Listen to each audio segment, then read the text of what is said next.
Well, good afternoon, everybody. This is Rob Travels with Dottie, and I'm coming to you from my summer campsite here. The trailer's, I can almost touch it. It's right there. That's my view, Eagle Nest Lake in Eagle Nest, New Mexico, which is way north Mexico. I go straight behind the camera, straight 30 miles, and I'll be in Colorado. That's how far north it is. And every summer, I say, for the past 2 or 3 summers, around this time of year, I'm doing it a little early this year, I do a video about QUARTZSITE because so many of you are interested in the RV lifestyle. And one of the first steps many people take is to take a couple of weeks off or a month or whatever in the winter, and they make the pilgrimage to QUARTZSITE, Arizona, which is a mecca for RVers, especially full-time RVers. We gather there every winter, and if you know my channel and know me, you know how excited I get about it every year. So I deliver 10 things you really need to know before you go to QUARTZSITE. And hopefully I refine this and it gets better and better every year as I get more and more experience. This will be my 4th season. So I've actually written out, this is very odd for me to do, is I have the 10 things here. And so I'm organized. Do you believe that? Okay. The first thing is the best times to arrive and why timing matters. There are a number of things to talk about here. One is the weather. I don't like to arrive before the first week of November because of the weather. It can still be very, very hot in QUARTZSITE in October. And the past 3 years, I've been boondocking. So it's not like I have full hookups and I can easily flip on the AC. I like to be comfortable. So I generally have not been coming before about November 7th or 8th. And then I try to leave by, say, the middle of March, where it'll start getting warm again. So that's the range. You don't have to stay as long as I do. You can stay longer. The annual pass, which I'll be talking about later, goes from September 15th to April 15th. So you could do that whole thing for one low price. And again, we'll be covering that a little later. The other thing that people consider is that January is the absolute undisputed peak month. One of the big things that happens there for 10 days, towards the middle, towards 2/3 of the way through the month, is the Big Tent RV show in QUARTZSITE, and it's one of the biggest RV shows in the country. Sometimes people say it's the biggest. I don't know if that's true, but it's huge, and swarms of people come in, which means a couple of things. It's crowded in town. You wait for a long time in line at the grocery store, at the dollar store. You might wait for a really long time to get served at a restaurant. There are lots of things that are inconvenient during January. And if you don't have patience for it, you don't like big crowds of people, you may not want to be there in January. Me, I'm the opposite. I love January in QUARTZSITE. I love crowds. I think the RV show is amazing. I go every single year. I do videos on it every single year. And I keep my mantra is I'm waiting in line for propane, for groceries, for a restaurant, is I'm retired. I have all the time in the world. You can use that, or you can use, I'm on vacation. I have all the time in the world. And almost every time, here's my philosophy. Every time I'm waiting with a big group of people for something for a long time, it's an opportunity to meet more people and you cultivate more friends. What could be better than that? But there are people that are very uncomfortable, rightfully so, for large crowds, so they avoid January. I know people that come in December, leave for the month of January, and come back in February. So those are considerations. My phone went blank. Here we go. Differences between BLM land, LTVAs, and private RV parks. Okay. So there are 4 LTVAs, and that stands for long-term visitor areas. All of them they abut each other on either side of the road on Arizona 95, all south of QUARTZSITE, starting right south of town. And you can camp there for either $40 for 2 weeks or $180 for the whole season. And what does that get you? That gets you access to water, potable water for your freshwater tanks. That gets you a dump station, and that gets you garbage dumping, which none of those things are available on BLM land, which is free. And I'll talk to you about BLM land a little bit later, right after this, actually. One thing you may wonder, well, I heard they were raising the rates. They had all these hearings and they were going to raise the rates on the LTVA from up to $600. And instead of $40 for 2 weeks, it was going to be like, $100 for a month or something like that. Well, all of that's true. However, as of 2 days ago, when I went online, you can still purchase a season pass for this season for $180. Now, my feeling is if you go and it's still that way and you go and purchase one today, it'll be good. You're covered, even if they change the rates tomorrow, because they can't very well sell you a permit now and then retroactively say that's no good. So they could change those rates at any time. There's no good information on when and if that's going to happen. But 2 days ago, I went out and checked. You can go out and check again. It would be smart, given the circumstances, if you know you're going to stay on LTVA land, then buy it online now and protect yourself from that big rate hike should it come between now and the end of summer or beginning of fall. So that's open camping out in the desert. Some people ask, well, are there designated campsites? And the answer is no, absolutely not.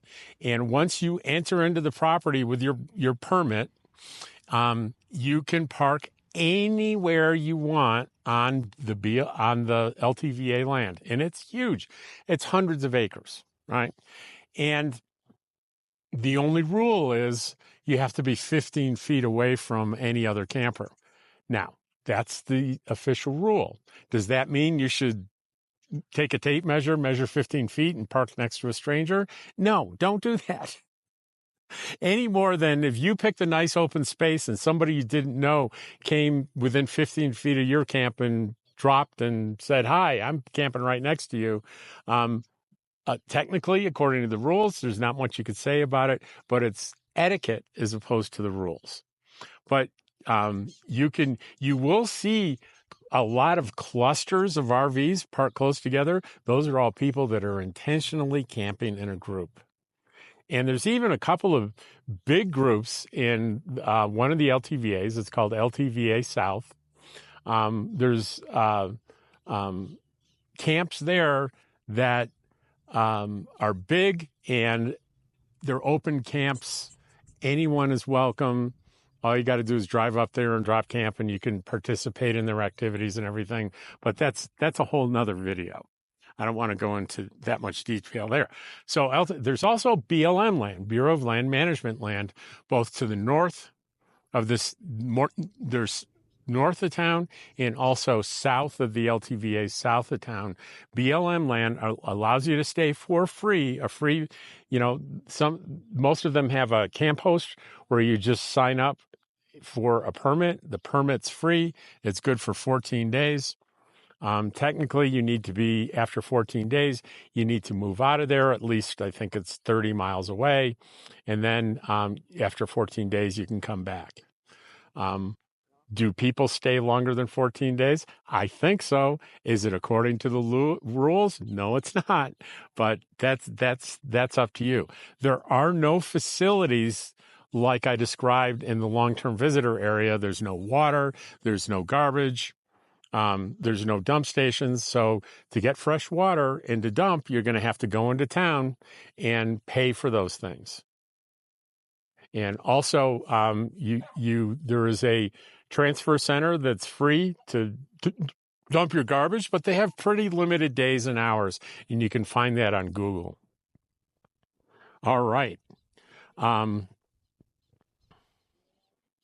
And that means I covered number 3, which is water, dump stations, and trash, what's available and what you need to plan for. One warning I'll give you is it's a really bad idea to take your trash to like the back of a business where you see a dumpster and throw it in there. There can be a hefty fine for doing that if you don't have permission from the business. So, be careful with that. And if you don't have access where you have permission, then you need to go to the QUARTZSITE, or I think it's either QUARTZSITE or it's the county dump, but everyone knows where it is. You can find it easily on Google. You can find the days and hours of operation. So that's water, dump stations, and trash.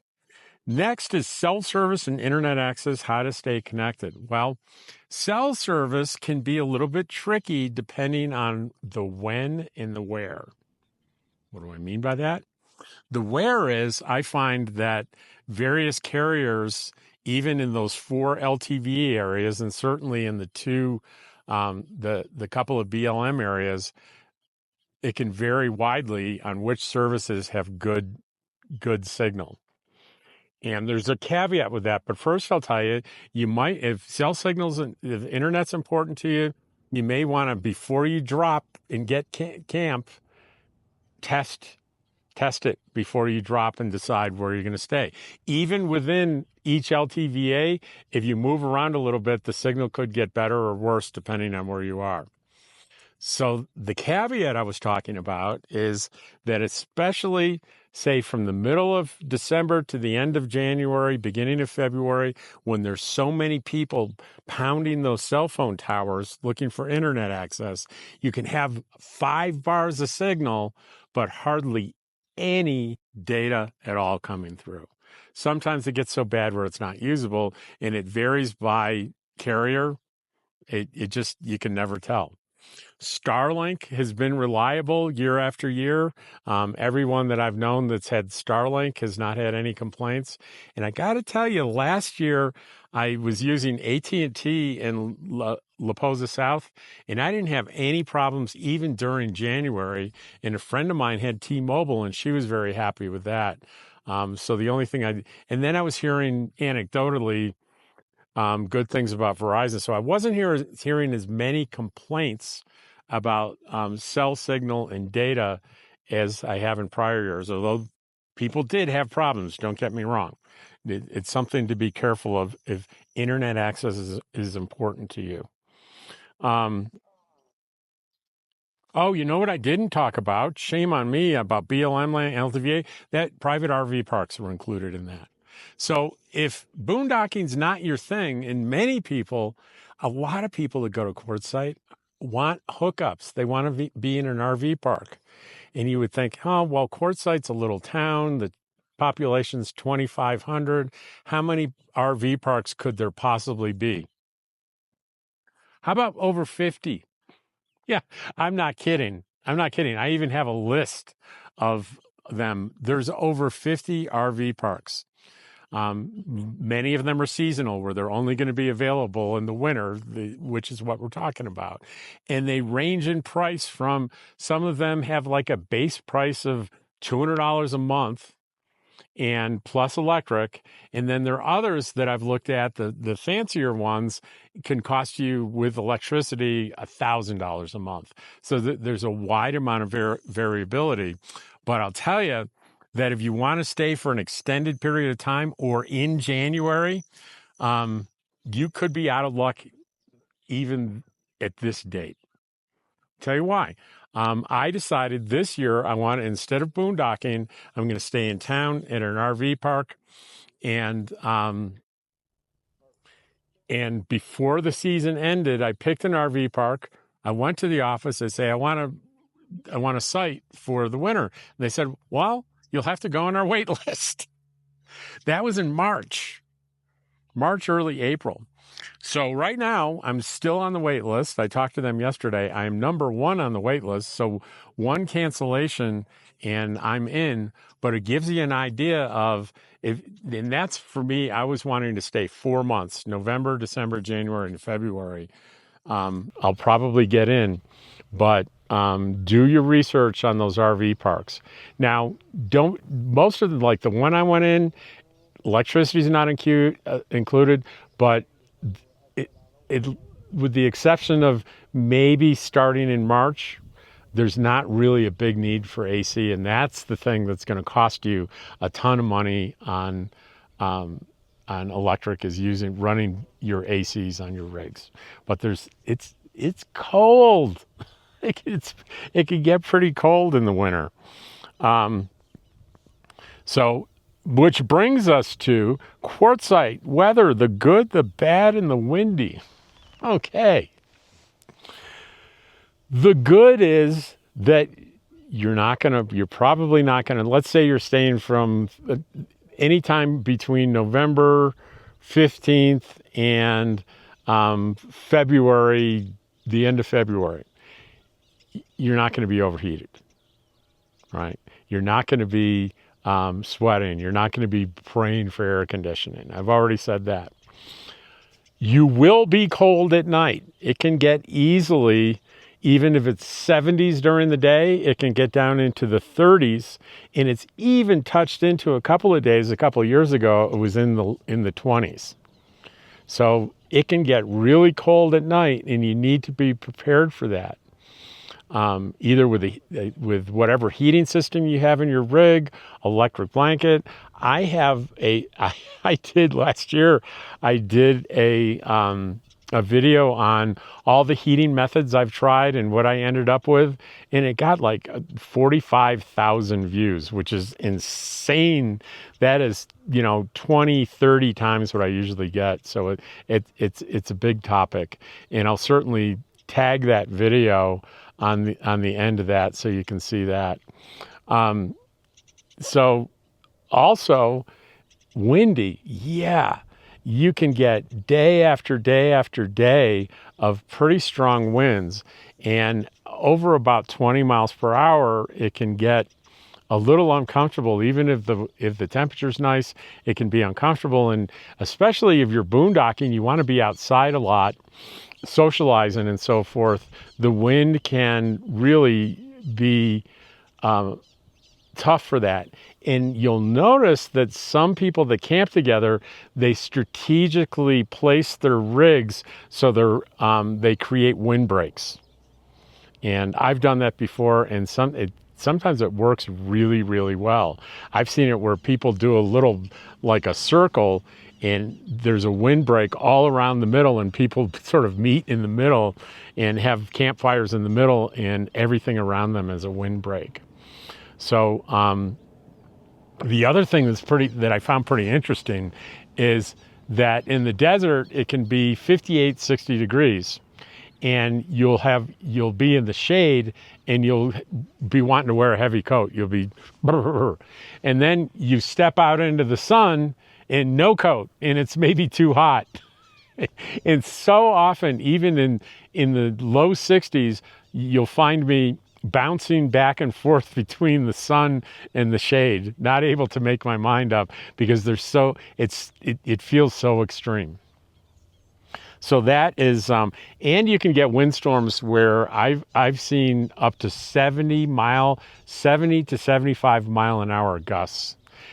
You'll get warnings about that, and you'll be able to, when that's coming and big winds are coming, you take care of your stuff outside, or your chairs and things are going to go sailing off into the desert.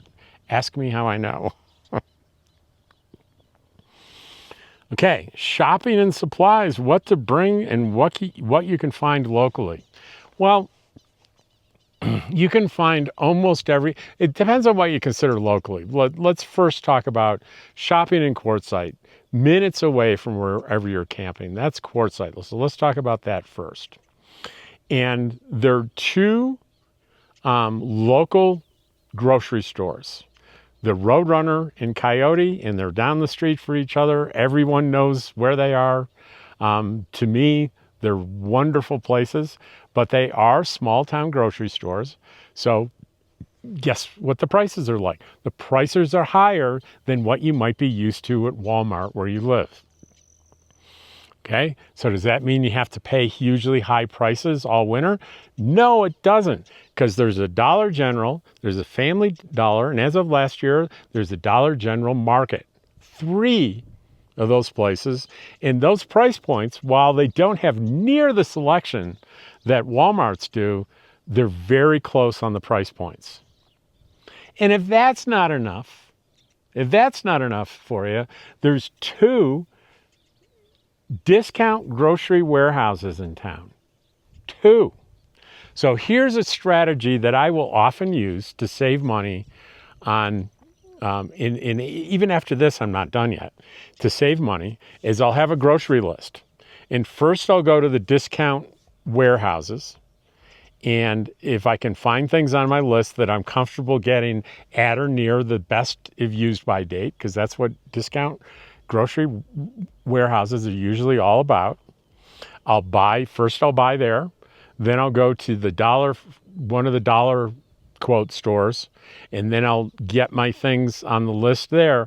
And then whatever's left, I will go to the Roadrunner or the Coyote Fresh, and I bounce back between the 2 because I love them both. They have great fresh meats, really what I consider to be really good produce, and even the fresh meats. It's more of kind of a butcher shop more in Coyote Fresh, and when I compare the meat prices there to the closest Walmart, they're really not that far apart, surprisingly. And you can check that out yourself. You can go to the store, look at what it is, get on your phone and search Walmart, and you're going to find they're pretty close in price. Now, speaking of Walmart, you can drive north on 95 out of town in less than an hour. I think I timed it in 51 minutes, I can be in the parking lot of the Walmart in Parker, Arizona. It's a super Walmart. Is it busy during the winter? Heck yes, but it's there, and there's a grocery store across the street. What is the grocery store? It's not an Albertsons. It's I can't remember what it is, but it's a national grocery chain right across the street. And there's also, if you want to go to an Albertsons, about the same time, maybe 45 minutes to the west on I-10, and just over the California line in Blythe, California, there's a Albertsons there, and there's also there's a discount grocery store there. But I usually go to the is it Smart and Final, I think, is the discount store there, and there's also an Albertsons, which is pretty good. So what I do is I probably make a monthly pilgrimage to Walmart for the favorite things that I like to get at Walmart. And if you want to go, there's multiple Walmarts in Yuma, and there's everything you could possibly think of in Yuma. Yuma's about an hour and a half drive south of, so it's a little longer, but it's a much bigger place. But we could go on and on about that. But that is shopping and supplies. Supplies like RV stuff, anything you need for your RV can be had at QUARTZSITE. And if you're a smart shopper, you can get it for a reasonable price in QUARTZSITE. And if you can't, there's mail services that you can use. My favorite is Moon Mountain Mail. You can have packages delivered there. If you're not a member there, I think it's about a $5 fee for each package, but they certainly get UPS and FedEx. I wouldn't suggest that you have anything shipped or sent to the post office. It's they do have general delivery there. I have a friend that rents a post office box there every year, but certainly for general delivery, there are often long lines for that. I don't hear a lot of good experiences, but I do hear good experiences at Moon Mountain Mail. And there are a couple of additional mail service options. There's at least 3 that I know of in town. And you can easily look that up on Google and check those other options out. So things like, in addition to RV supplies, tools, hardware, camping supplies, things like that, there are tons of options. There are areas that look like when I was a kid, we would call them a flea market, but it's basically just a big area with temporary stores set up in tents. And there's more than one area of QUARTZSITE that has that.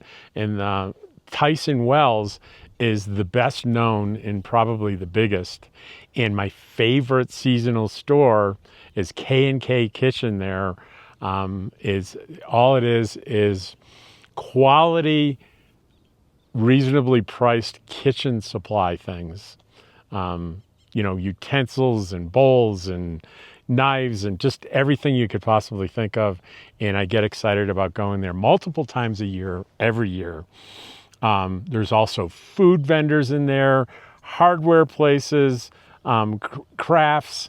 If you're into gems and rocks and things like that, they don't call it QUARTZSITE for nothing. They may not spell it the same as the rock, but there's plenty of quartz crystals, and also there's a gem and crystal show every year. If you like that kind of stuff, you'll be in a little slice of heaven.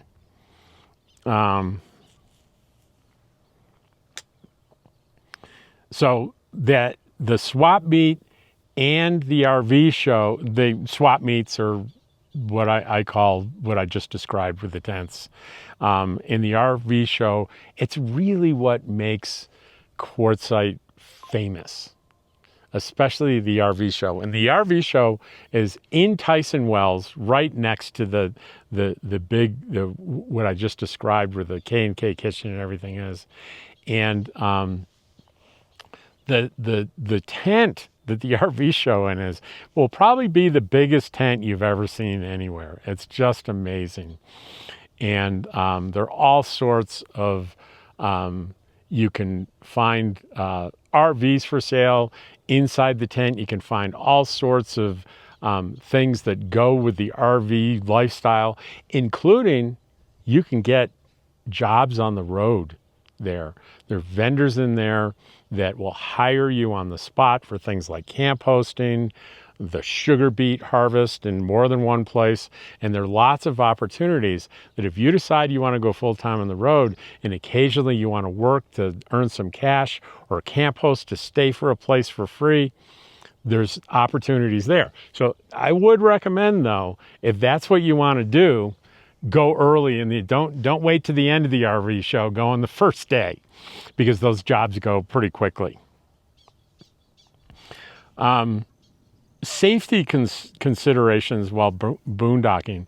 Well, people worry about, here's the number one thing people worry about is, well, if I'm camped, like I have a trailer, I pull my trailer out there, I unhook it, I set my camp up, and I drive into town. Is somebody going to steal my stuff? Is somebody going to steal my trailer while I'm gone? Well, I've never had anything stolen. I've always camped with other people. I've never camped out by myself out there, but I know plenty of people that have.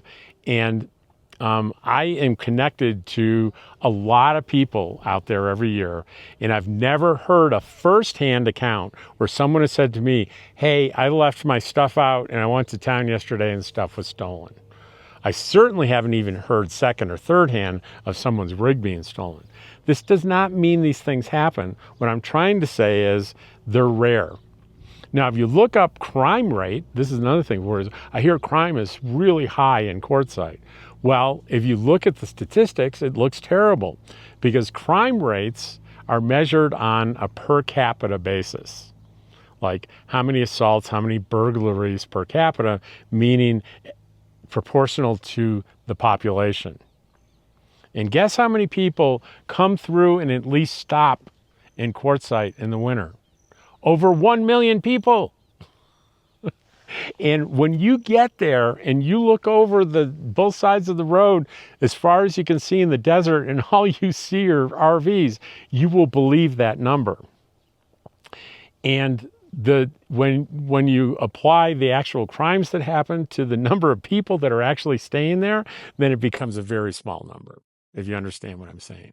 So don't be fooled by the official per capita stuff. Every once in a while you hear about a crime, but boy, I've never been nervous at all. And you can find YouTubers that have what I call scare videos about QUARTZSITE, and I don't think they're justified. I really don't. I'm not saying bad things don't happen. I'm saying they're very rare. How long can you stay in the permits you may need? I think that's superfluous. And who do I got to blame for that other than Ma?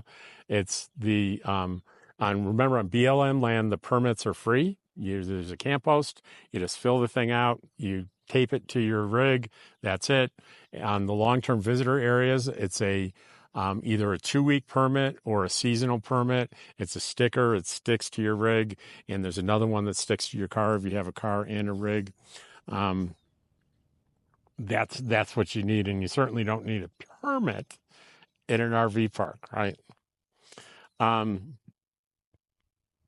My personal favorite local tip you don't want to miss. All right. A little town like this, you wouldn't think there'd be great pizza places. So, yes, there's one. No, there's two. There's two pizza places in QUARTZSITE, and one of them is called. They're both on what they call Main Street, and I think it's West Main Street. And one of them is called Outback Pizza, and it's a little bit further out, closer to the road you take to get to I-10. And the other one is Silly Al's Pizza, which is more famous. It's been around a lot longer than Outback, but both places make stunningly great pizzas, and they're slightly different. I would venture to say that from my standpoint, if I feel like sort of a thick, chewy pizza, I'm going to go to Silly Al's. If I want a little bit thinner crust pizza, I'm going to go to Outback. But they are equal in way above average pizza places. So that's you will probably, because Silly Al's is so famous and has been around for so long, when it's busy, you're going to wait longer there than Outback. That's the only other time I'll definitely go to Outback is if it's super busy and I know I'm going to wait a long time and I'm hungry. I may go to Outback before I go to Silly Al's, just because I think I'll wait a less amount of time. There are a bunch of other great restaurants in town. Just put your ear to the ground, get on Facebook. There's more than one QUARTZSITE Facebook group, and people will tell you what's hot this year, what isn't hot.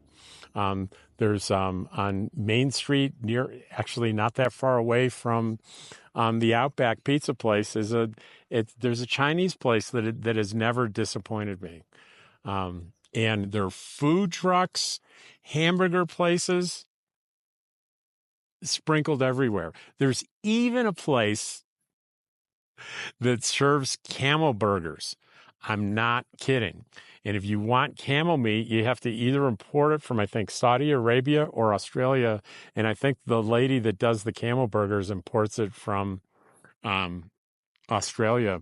And I remember she opened last year, and it's a place, I can't think of the name of her restaurant, but it's at Patty's RV Park in Propane on East Main Street, and it's right there. I interviewed and did a video on it and talked to the owner, and she said, well, it was kind of a gimmick. I didn't think that many people would go for it, but because it's a little strange and it's very expensive. The meat is super expensive, and I think she was probably breaking even charging $20 for a camel burger meal, right? But they were going like hotcakes, and she ran out really quick and had to quickly order more and wait for it to come in. So anyway, there are all kinds of wonderful restaurants. And I said I was supposed to do one secret, and here I am going on. And there's so much more not included in this video, like little town of Algodones, Mexico. You can drive down to Yuma, and door to door in an hour and a half, you can be in this little sweet little town in Mexico, walk across, and it's the nickname is Molar City because it has, here's another per capita statistic, there are more dentists per capita in Algodones than anywhere in the world. And I get all of my teeth, my dental work done in Algodones every year. And it's a question of finding a good dentist that you trust, that does good work and stands behind their work. You're going to ask, so where do you go? It's called Borderline Dental is where I go, but there are plenty of other places other people swear by. Don't go just by what I say. But Borderline Dental has done well for me.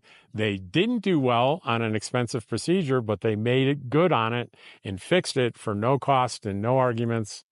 So I like them. There's great food down there. Everything's inexpensive. And every pair of prescription glasses that you see me wearing on my videos was bought in Algodones, and right around $100 or so, $100 to $150, where you get all the bells and whistles. The one bell or whistle that I don't get, I don't like glasses that turn into sunglasses. I'm just not into it. But you can have those too.